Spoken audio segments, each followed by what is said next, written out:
செய்திகள் தொடர்கின்றன. முருகனின் அறுபடை வீடுகளில் 5ஆம் படை வீடாக விளங்கும் திருத்தணி அருள்மிகு சுப்பிரமணிய சுவாமி திருக்கோவிலில் ஆடி கிருத்திகை தெப்ப திருவிழா வெகு விமர்சையாக நடைபெறுகிறது. திருத்தணியில் ஒவ்வொரு ஆண்டும் தெப்ப திருவிழா கொண்டாடப்படுவது வழக்கம். அதன்படி பரணி கார்த்திகையுடன் தொடங்கிய ஆடி கிருத்திகை விழா சிறப்பாக நடைபெற்றது. தமிழகம் மற்றும் ஆந்திரா, கர்நாடகா உள்ளிட்ட பல்வேறு மாநிலங்களிலிருந்து ஏராளமானோர் கலந்து கொண்டு சுவாமி தரிசனம் செய்தனர். கோவில் நிர்வாகமும் திருத்தணி தேமுதிக சட்டமன்ற உறுப்பினர் அருண் சுப்பிரமணியமும் இணைந்து ஆடி கிருத்திகை ஏற்பாடுகளை சிறப்பான முறையில் செய்திருந்தனர். வருஷம் வந்துட்டு தான் இருக்கும். கும்பாபிஷேகத்திலேருந்து பரவாயில்ல, இப்போ போகிற தரிசனம் ஜனமும் அதிகமாக இருக்கு, தரிசனமும் நல்லா பார்த்தோம். நாங்கள் நல்லா இருக்கும். இதேபோல வந்தவாசியிலிருந்து ஏராளமான பக்தர்கள் ஆடி கிருத்திகை முன்னிட்டு மயில் காவடி எடுத்து ஊர்வலமாக திருத்தணிக்கு வந்து சுவாமி தரிசனம் செய்தனர்.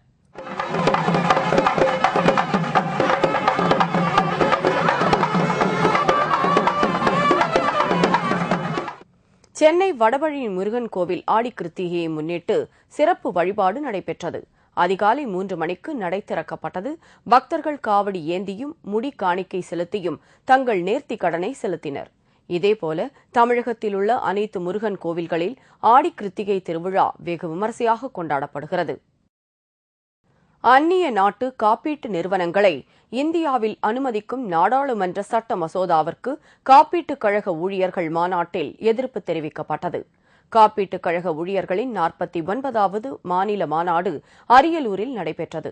தமிழகத்தின் பல்வேறு பகுதிகளில் இருந்து ஆயிரக்கணக்கான காப்பீட்டு ஊழியர்கள் இந்த மாநாட்டில் கலந்து கொண்டனர். நாடாளுமன்றத்தில் தாக்கல் செய்யப்பட்டுள்ள இன்சூரன்ஸ் சட்ட திருத்த மசோதாவை வாபஸ் பெற வேண்டும் என்று மாநாட்டில் வலியுறுத்தப்பட்டது. அந்நிய இன்சூரன்ஸ் நிறுவனங்களை இந்தியாவிற்குள் அனுமதிப்பதற்கு எதிர்ப்பு தெரிவிக்கப்பட்டது. முன்னதாக காப்பீட்டு ஊழியர்கள் கலந்து கொண்ட பிரம்மாண்ட பேரணி அரியலூரில் நடைபெற்றது. ராதாபுரம் தொகுதியில் உள்ள மீனவ கிராமங்களில் தமிழக அமைச்சர்கள் நேரில் சென்று மக்கள் குறைகளை கேட்டறிந்தனர்.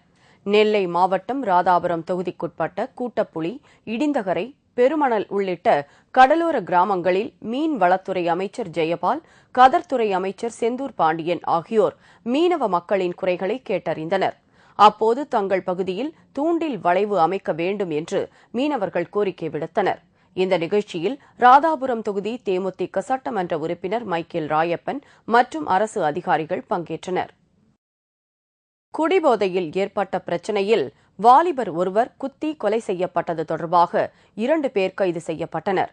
விழுப்புரம் மாவட்டம் வானூர் அருகே உள்ள அண்ணா நகரை சேர்ந்தவர் செந்தில்குமார். கூலி தொழிலாளியான இவர் தனது நண்பர் ஆனந்துடன் மது அருந்திக் கொண்டிருந்த போது அந்த வழியாக வந்த ஒரு நபரை இவர்கள் இருவரும் சேர்ந்து கடுமையாக தாக்கியதாக கூறப்படுகிறது. இதையடுத்து அந்த நபர் தனது நண்பர்களை அழைத்து வந்து மது அருந்திக் கொண்டிருந்த செந்தில்குமாரையும் ஆனந்தையும் தாக்கி கத்தியால் குத்தியுள்ளனர். இதில் செந்தில்குமார் சம்பவ இடத்திலேயே உயிரிழந்தார். உயிருக்கு ஆபத்தான நிலையில் ஆனந்த் மருத்துவமனையில் சிகிச்சை பெற்று வருகிறார். இதுகுறித்து கோட்டக்குப்பம் காவல்துறையினர் 2 பேரை கைது செய்து விசாரணை நடத்தி வருகின்றனர். கடந்த 5 ஆண்டு கால ஆட்சியில் செய்த ஊழலால் இன்று திமுகவின் நிலை கேள்விக்குறியாகி உள்ளது என்று தமிழ்நாடு இளைஞர் காங்கிரஸ் தலைவர் யுவராஜ் கூறியுள்ளார். இளைஞர் காங்கிரஸ் சார்பில் நடைபெற்ற பாத யாத்திரை பாராட்டு விழாவில் கலந்து கொண்டு பேசிய யுவராஜ், திமுக தவறு செய்த போதெல்லாம் அதனை சுட்டிக்காட்டி மக்களுக்கு வெளிச்சம் போட்டு காட்டியது இளைஞர் காங்கிரஸ் தான் என்று குறிப்பிட்டார். சட்டமன்ற தேர்தலில் காங்கிரசின் படுதோல்விக்கு திமுக மீதான ஊழல் குற்றச்சாட்டுகளே காரணம் என்றும் அவர் தெரிவித்தார்.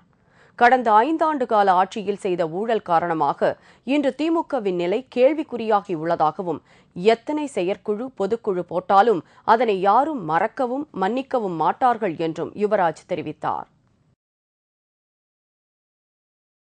39வது தமிழ்நாடு மாநில சீனியர் வலுதூக்கும் போட்டி சென்னையில் நடைபெற்றது. சென்னை அம்பேத்கர் அரங்கத்தில் நடைபெற்ற வலுதூக்கும் போட்டியை மனிதநேய அறக்கட்டளை தலைவர் சைதை துரைசுவாமி துவக்கி வைத்தார். பல பிரிவுகளில் நடைபெற்ற போட்டியில் மாநிலம் முழுவதும் இருந்து 300க்கும் மேற்பட்ட வீரர் வீராங்கனைகள் கலந்து கொண்டனர். வெற்றி பெற்ற வீரர் வீராங்கனைகளுக்கு செய்தி மற்றும் சட்டத்துறை அமைச்சர் செந்தமிழன் பரிசுகள் வழங்கி பாராட்டுக்கள் தெரிவித்தார்.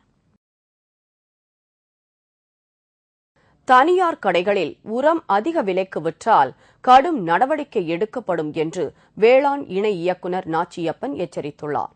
கிருஷ்ணகிரி மாவட்டத்தில் உள்ள விவசாயிகள் வெள்ளை பொன்னி, IR-20 ரக நெல்லையும், மானாவாரி பயிர்களான நிலக்கடலை, ராகி, கம்பு, சோளம் உள்ளிட்டவைகளையும் பயிரிட்டு வருகின்றனர். இதற்கு தேவையான விதைகள், உரம் மற்றும் பூச்சிக்கொல்லி மருந்துகள் அரசு வேளாண்மை கூட்டுறவு குடோன்களில் வழங்கப்படுகிறது. இந்நிலையில் வேளாண்மை குடோன்களில் உரத்தட்டுப்பாடு இருப்பதாகவும், தனியார் கடைகளில் அதிக விலைக்கு உரம் விற்பனை செய்யப்படுகிறது என்றும் விவசாயிகள் மாவட்ட ஆட்சியரிடம் முறையிட்டு வந்தனர். இதுகுறித்து ஆய்வு செய்து பின்னர் செய்தியாளர்களிடம் பேசிய வேளாண் இணை இயக்குநர் நாச்சியப்பன், கிருஷ்ணகிரி மாவட்டத்தில் போதிய அளவிற்கு உரம் கையிருப்பு உள்ளதாக குறிப்பிட்டார். மேலும் தனியார் கடைகளில் அதிக விலைக்கு உரம் விற்பது தெரியவந்தால் கடும் நடவடிக்கை எடுக்கப்படும் என்றும் எச்சரித்தார். ஆரணி அருகே கார் மீது லாரி மோதியதில் 6 பேர் பரிதாபமாக உயிரிழந்தனர். திருவண்ணாமலை மாவட்டம் ஆரணி பெரியகடை தெருவை சேர்ந்தவர் ஆனந்தன். ஆடி கிருத்திகையொட்டி படவோடு ரேணுகாம்பாள் கோவிலுக்கு சுவாமி தரிசனம் செய்வதற்காக தனது மனைவி, அம்மா மற்றும் குழந்தைகள் என 6 பேருடன் காரில் சென்றார். பின்னர் சுவாமி தரிசனம் முடித்துவிட்டு இரவு அங்கிருந்து ஆரணி வந்து கொண்டிருந்தார். இவர்களது கார் ஆரணி முள்ளிப்பட்டு அருகே வந்தபோது எதிரே வந்த லாரி மீது மோதியதில் கார் அப்பளம் போல் நொறுங்கியது. இதில் காரில் பயணம் செய்த ஆனந்தன் குடும்பத்தினர் பலத்த காயங்களுடன் ஆரணி அரசு மருத்துவமனையில் அனுமதிக்கப்பட்டனர். பின்னர் சிகிச்சை பலனின்றி ஆனந்தன், அவரது மனைவி, அம்மா மற்றும் குழந்தைகள் உட்பட 6 பேரும் பரிதாபமாக உயிரிழந்தனர். இந்த விபத்து குறித்து ஆரணி போலீசார் வழக்கு பதிவு செய்து விசாரணை நடத்தி வருகின்றனர். இதேபோல காஞ்சிபுரம் மாவட்டம் மாமல்லபுரம் அருகே சுற்றுலா சென்றுவிட்டு சென்னை திரும்பும்போது லாரியும் காரும் நேருக்கு நேர் மோதியதில் கேரள மாநிலம் கொச்சியைச் சேர்ந்த 3 பேரும் சம்பவ இடத்திலேயே பரிதாபமாக உயிரிழந்தனர். மேலும் 2 பலத்த காயங்களுடன் செங்கல்பட்டு அரசு மருத்துவமனையில் அனுமதிக்கப்பட்டனர். இவர்கள் அனைவரும் சென்னையில் உள்ள தனியார் சாப்ட்வேர் நிறுவனத்தில் பணியாற்றி வருகின்றனர். இந்த கோர விபத்து குறித்து மாமல்லபுரம் போலீசார் வழக்கு பதிவு செய்து விசாரணை நடத்தி வருகின்றனர். புதுக்கோட்டையில் மாவட்ட காவல்துறை சார்பாக கிராம விழிப்புணர்வு நிகழ்ச்சி நடைபெற்றது.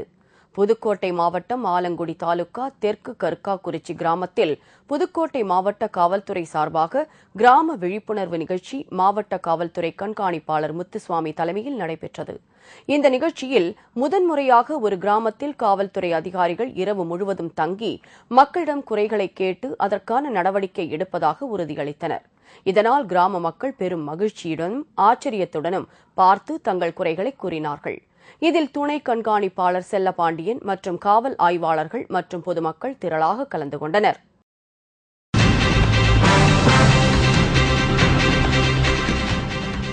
அமெரிக்காவில் நடந்த வினோத திருமணம். 2 பாட்டிகள் மனம் ஒத்து மணமாலை சூடினர். விவரம் இடைவேளைக்கு பிறகு.